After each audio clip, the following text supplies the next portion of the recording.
Let's look at a common sentence structure. The big dog ate a big bone.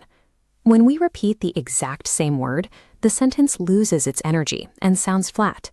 But if we reach for similar words instead, we can change the feel of the statement. By swapping out that second big, we can choose large, huge, or enormous. The underlying idea remains the same, but the sentence instantly becomes more precise and visually engaging. Learning to recognize and apply these word alternatives is the first step in moving from basic sentence construction to advanced communication.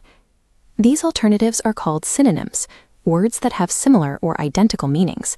But here is the critical detail. Even when words mean roughly the same thing, they usually carry slight differences in tone, formality, or connotation. Think of it like a volume dial. The word happiness describes a state of being pleased.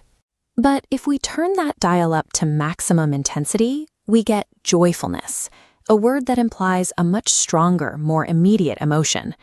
Paying attention to these subtle shifts in intensity gives you the exact right tool for the job. It keeps your writing from feeling flat and allows you to describe specific states with higher accuracy.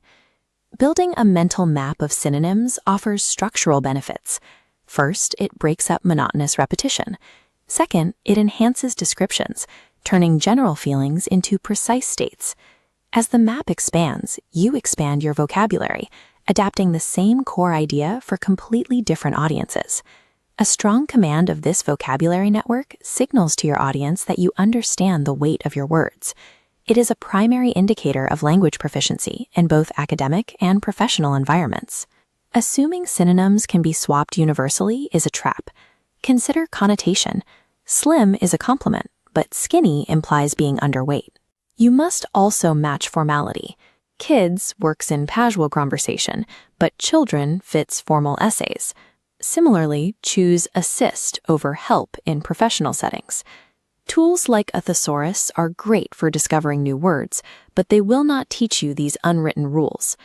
To truly grasp the appropriate context for each word, you need to read widely and observe how they function in the real world. If you misjudge the connotation or the formality of a synonym, you risk altering your intended message or even alienating the person you are talking to. Let's practice. Look at this sentence. On his first day, the new employee was very enthusiastic, eager to please. Which option matches enthusiastic? The answer is C, energetic. First day and eager to please denote high energy, ruling out sluggish, slow, or lazy. You will take these exact skills into the classroom to practice. You'll form synonym word chains, rewrite short stories to enhance variety, and play vocabulary recognition games to test your speed. Actively testing your word choices and defending them in collaborative groups helps you internalize these subtle vocabulary nuances much faster than by studying them alone. As you move forward, ask yourself a few grounding questions. Why are synonyms rarely a perfect one-to-one swap? And how do the specific details of a situation dictate the final word you choose? Challenge yourself on your next written assignment. Read through your first draft, locate the repetitive or weak vocabulary, and consciously replace those words with precise alternatives. Taking the time to make intentional, reflective word choices turns you from a passive writer into an active communicator.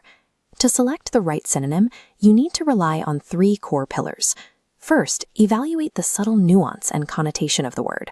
Second, match the contextual formality to your audience. And third, use alternatives to maintain variety.